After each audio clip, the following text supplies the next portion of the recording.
Hi, Michaela. Thanks for another question. So, a couple things about this final question that you submitted here.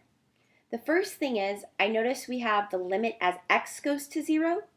In the limit definition of a derivative for any function, f prime is actually equal to the limit as h goes to 0 of f of x plus h minus f of x over h. So if the answers do in fact say x goes to 0, all of these would be wrong and you would pick D, none. Okay, so let's go ahead and get started. Applying the limit definition of the derivative to the function given, we can say that f prime of x is equal to the limit as h goes to 0. Instead of f of x plus h, well, we're just going to change this f into the function that we've been given. We've been given a cubic function, so we're going to have x plus h cubed minus f of x. Well, f of x has been given. That's just x cubed over h. At this point, this is very, very important. You need to ask your teacher whether he wants you to simplify further. If he doesn't, then you would choose B as your final answer. If he does, we need to keep going because this can actually be simplified further. In fact, the h's in this problem are going to completely drop out once we apply this limit. So just in case, let's go ahead and finish the rest of this problem. So we can expand this cubic function here using a formula or Pascal's triangle or whatever is most familiar to you. And what we're going to get is the limit as h approaches 0. Expanding this, we'll get x cubed plus 2x squared times h. Whoops, that's supposed to be a 3, I apologize. Plus 3x times h squared plus h cubed, pardon me. And of course, we can't forget about the minus x cubed that we have up there. Let's go ahead and put all this in here. And that's all over h. So we can go ahead and simplify now. It looks like we have an x cubed minus x cubed, so those are going to cancel out. And we're going to go ahead and rewrite this. Don't drop those limits.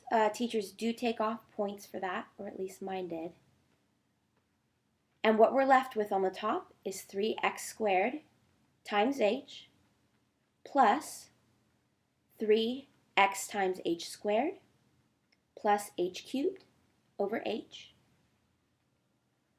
Anytime you're using the limit definition of a derivative and they ask you to simplify, it's good to keep in mind that your goal is always to get rid of the h in the denominator. I like to call it getting the h out.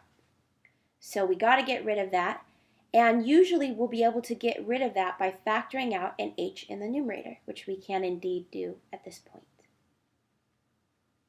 So this becomes the limit as h approaches 0. Let's go ahead and factor out this h.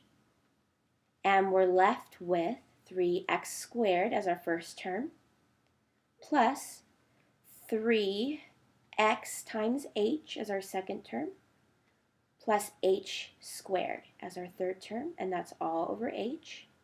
We can now get that h out of the denominator and cancel it.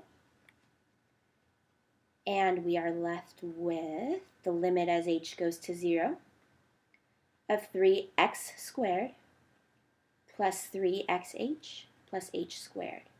So once we get the h out of the denominator, we can go ahead and now apply the limit because we won't end up with a 0 in the denominator anymore. So let's input 0 for everywhere we have an h. Once we apply this limit, we no longer have to write the limit down.